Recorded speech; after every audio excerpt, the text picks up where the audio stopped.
influenced by the environment, and they are influenced by stakeholders. All these stakeholders have expectation. The reason why we call them stakeholders is because they hold a stake in the organization. What's a stake? An interest. They have an interest in the organization. So just think about it this way. Let's bring it home and make it simple. Let's say you are going to get married.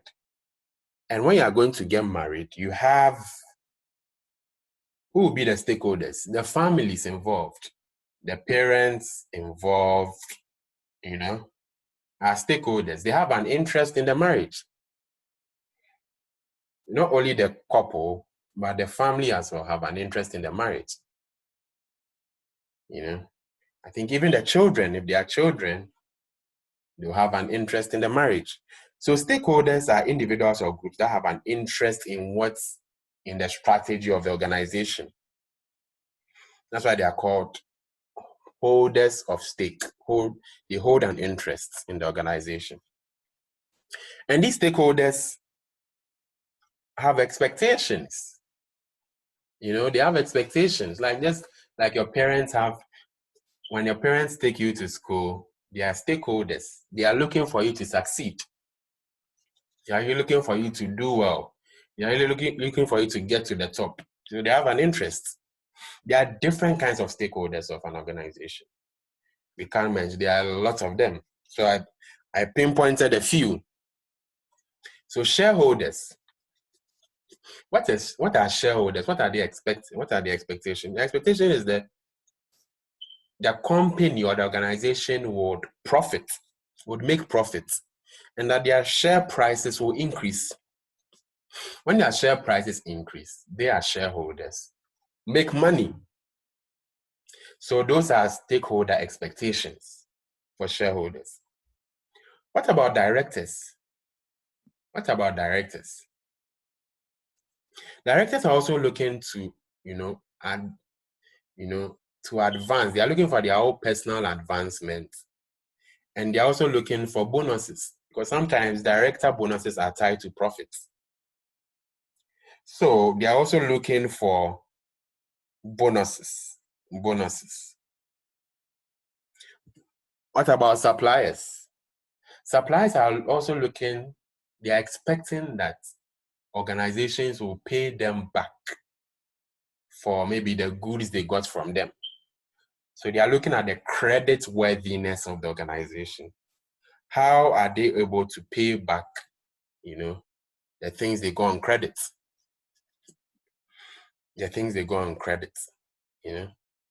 So one of the things that will be of concern to suppliers will be the cash position of the organization.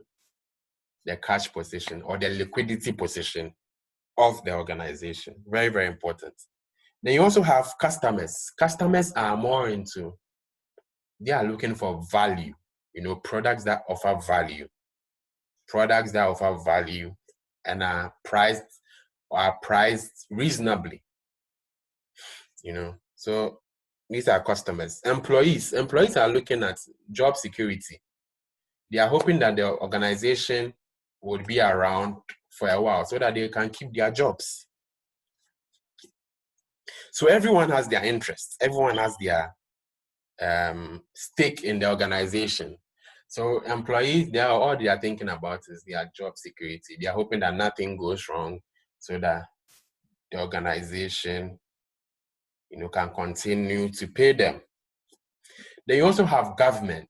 Government is more interested in their taxes. They are more interested in their taxes.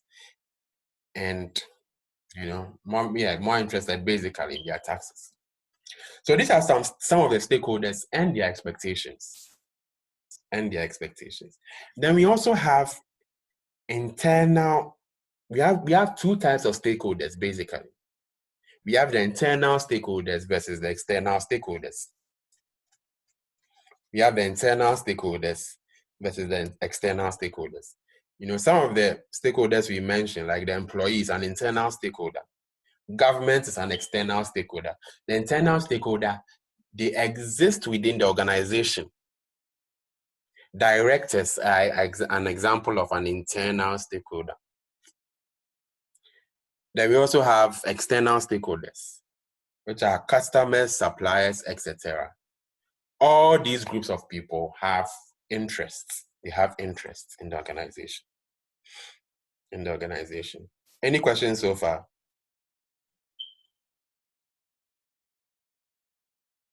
Any questions so far? Okay, so let's move on. So we move on, we talk about stakeholder mapping. So what is stakeholder mapping? Stakeholder mapping is a simple process where you show the different kinds of stakeholders you have and their significance or their relative importance. You show the various stakeholders you have and their relative interests and importance, and you do stakeholder mapping. There are various models you can use to do your stakeholder mapping.